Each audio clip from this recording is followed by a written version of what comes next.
ઓમ શ્રી કૃષ્ણ પરમાત્મને નમઃ. શ્રીમદ્ભાગવત કથા દૃષ્ટાંત અને રહસ્ય. ગોપીઓ પણ કથા કહે છે.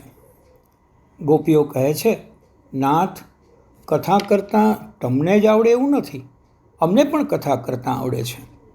અગાઉના જન્મમાં અમે બધું અનુભવી ચૂક્યા છીએ. કથા કરી કરીને થાક્યા, પ્રવચનો ખૂબ કર્યા, પણ તમારો અનુભવ ન થયો, એટલે અમે ઋષિઓ ગોપીઓ થઈને ગોકુળમાં આવ્યા છીએ. હવે અમારી કથા આપ સાંભળો. એક પતિવ્રતા સ્ત્રી હતી. તેણે પતિને કહ્યું, તમારો વિયોગ ન થાય, મારાથી વિયોગ સહન થશે નહીં. એકવાર એવું થયું કે એના પતિને 2 મહિના માટે પરદેશ જવાનો પ્રસંગ આવ્યો. તેણે પત્નીને કહ્યું, હું કામ ધંધા પ્રસંગે પરદેશ જવાનો છું. પત્નીએ કહ્યું, મને સાથે લઈ જાઓ, મારો ત્યાગ ન કરો, હું તમને કાંઈ ત્રાસ નહીં આપું. પતિએ કહ્યું, દેવી, એ શક્ય નથી.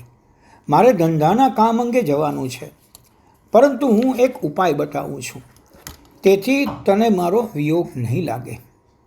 ઘરમાં મારું ચિત્ર છે, તે ચિત્રમાં મારી ભાવના દૃઢ કર. માન કે હું ઘરમાં જ છું. જ્યારે જ્યારે મારું સ્મરણ થાય ત્યારે ચિત્રના દર્શન કરજે, ચિત્રની પૂજા કરજે અને એમ માનજે કે હું ઘરમાં જ છું. તેનો પતિ પરદેશ જાય છે. પતિ પરદેશમાં હોય ત્યારે પતિવ્રતા સ્ત્રી પતિના ચિત્રમાં પતિની ભાવના રાખી પ્રેમમાં તન્મય બને છે. આવી પતિવ્રતા સ્ત્રી એ નારી રોજ ચિત્રની પૂજા કરે છે. 2 મહિના પછી તેના પતિદેવ ઘરે આવ્યા. તે ચિત્રમાં તન્મય થઈ હતી. પતિ આવ્યા. તે હવે ચિત્રમાં પતિની ભાવના કરશે કે દોડતી જઈને દ્વાર ઉગાડશે? પતિએ કહ્યું, મને ભૂખ લાગી છે, મારા માટે ભોજન તૈયાર કરો. પછી તે એમ નહીં કહે કે તમારા હાથે રસોઈ કરી લેજો, હું ચિત્રમાં તમારી ભાવના કરું છું. તે પતિની સેવા કરશે કે પછી ચિત્રજીવી બનશે? જવાબ આપો. પ્રભુએ કહ્યું, તે દોડતી જઈને પતિને મળશે, પતિની સેવા કરશે. તેમાં પૂછવાનું શું? પતિ ઘરમાં ન હોય ત્યારે ચિત્રમાં ભાવના કરવાની. ગોપીઓ કહે છે, નાથ, તમારા મોઢે ન્યાય થઈ ગયો. પતિઓ કાગળના ચિત્ર જેવા છે. તમારા દર્શન થયા પછી બધા પુરુષો ચિત્ર જેવા લાગે છે. આ પુરુષોમાં છે શું? પતિ પરમાત્મા મળ્યા પછી લૌકિક પતિ એ ચિત્ર જેવા છે.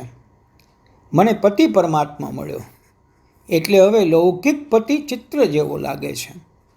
હવે કોઈના સામે જોવાની ઈચ્છા પણ થતી નથી.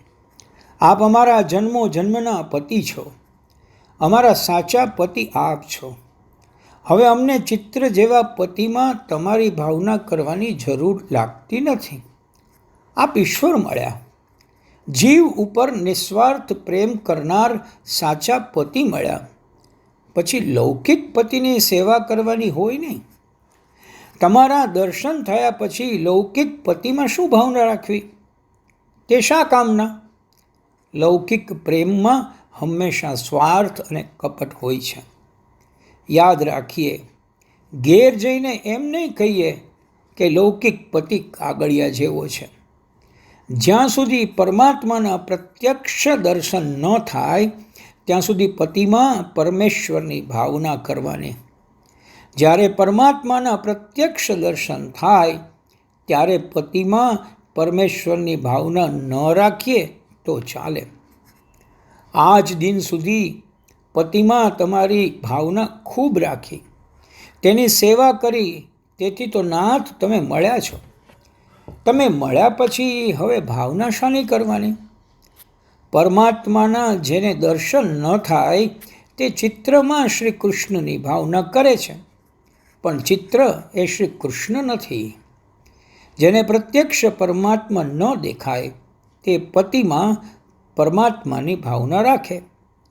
ઈશ્વર પ્રત્યક્ષ દેખાય પછી તેણે કોઈ વસ્તુમાં ઈશ્વરની ભાવના કરવાની થતી નથી.